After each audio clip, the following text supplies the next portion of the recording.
You know that feeling, right? Your phone buzzes, and for a second, your stomach just drops. Is it another message? Another nasty comment? Being harassed online can feel like you're caught in a storm you just can't escape. But here's the thing, you are not powerless. In this explainer, we're going to give you the tools to not just get through that storm, but to actually stop it. We'll break down what it is, understand its very real impact, and lay out a clear path for you to take back control and start healing. So let's start with a really important question. Am I actually being bullied online? It's a tough one because sometimes the line between a joke that went too far and real harm feels blurry. But here's the key. How does it make you feel? A joke is supposed to be something you share where everyone's laughing. Bullying is when you become the punchline. If it feels personal, if it's happening over and over, and especially if you've asked them to stop and they just won't, that's not a joke anymore. That's harassment. To really get a handle on this, we need a solid definition. Experts like UNICEF say cyberbullying has three main ingredients. First, it's a repeated and aggressive thing that happens online. It's not a one-off argument. Second, the whole point is to scare, anger, or shame someone. And third, and this is the most critical part, it targets someone who can't easily defend themselves. The playing field isn't level. It's a persistent attack, not a fair fight. Okay, so now that we know what it is, let's pull back the curtain and see what it actually looks like in the wild. Cyberbullying isn't just one thing, it's kind of like a hydra with a bunch of different heads.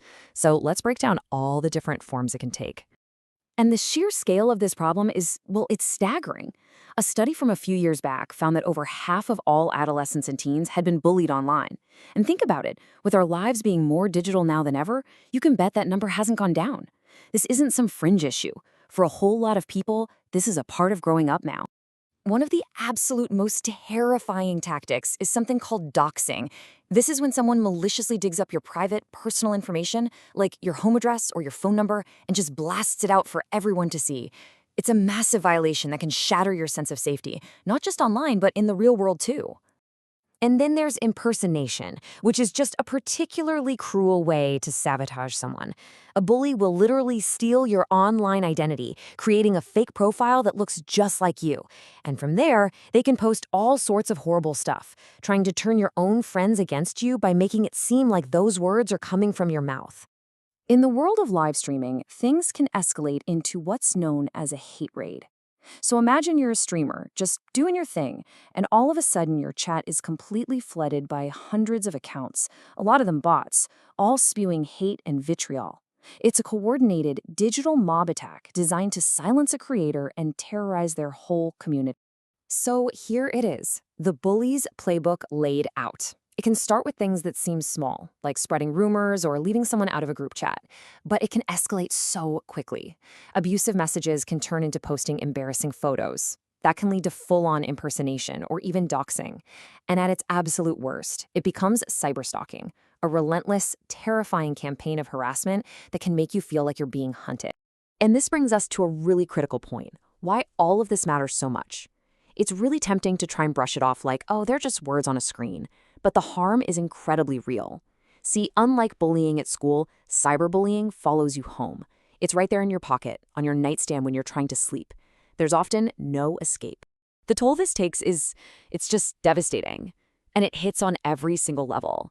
Mentally, it can leave you feeling constantly upset, embarrassed, or angry. Emotionally, it can make you feel ashamed and steal your joy, making you lose interest in hobbies and things you used to love. And physically, that stress shows up in very real ways, as sleepless nights, stomach aches, headaches. Your body keeps the score, even when the wounds are digital.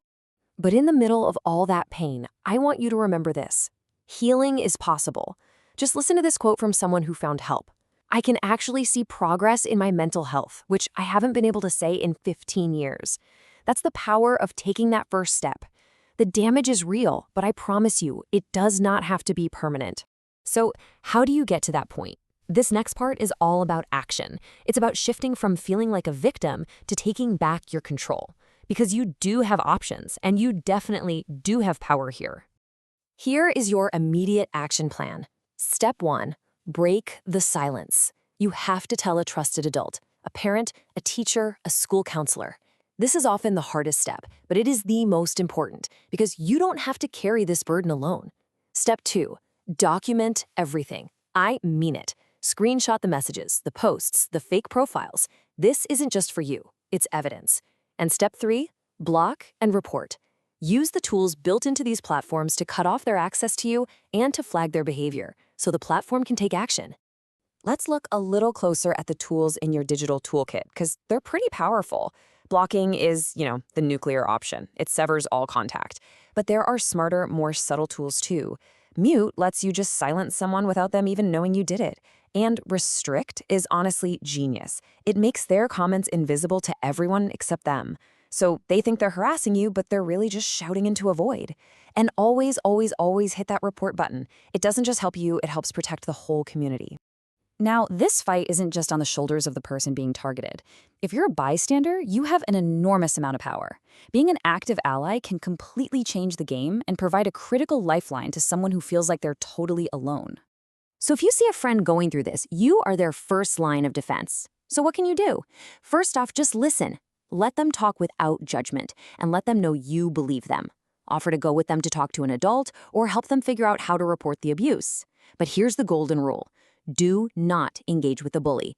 Don't share their posts, don't comment back. Starve them of the attention they're so desperate for. Stopping the abuse is the first crucial step, but the journey doesn't end there. This final part of our discussion is all about healing from that experience and finding the right kind of support to rebuild your confidence and your sense of well-being. Let's be really clear about something. Seeking professional help is not a sign of weakness. It is an act of incredible strength. A therapist can give you a safe, completely confidential space to unpack everything that happened and start building the strategies you need to reclaim your confidence and move forward with your life. And today, getting that kind of help is way more accessible than it's ever been. Online therapy services mean you can connect with a licensed professional therapist right from the privacy of your own home. You can skip the commute, skip the waiting room, and often find someone who specializes in exactly what you're going through. It's all about removing those barriers to make taking that first step toward healing just a little bit easier. So in the end, it all comes down to a fundamental truth. The internet is what we make it. Cyberbullying thrives in silence and on apathy, but it withers when it's confronted with empathy and action. So the real question isn't just what tech companies should be doing, it's what each of us will do. So how will you help build a better, kinder internet?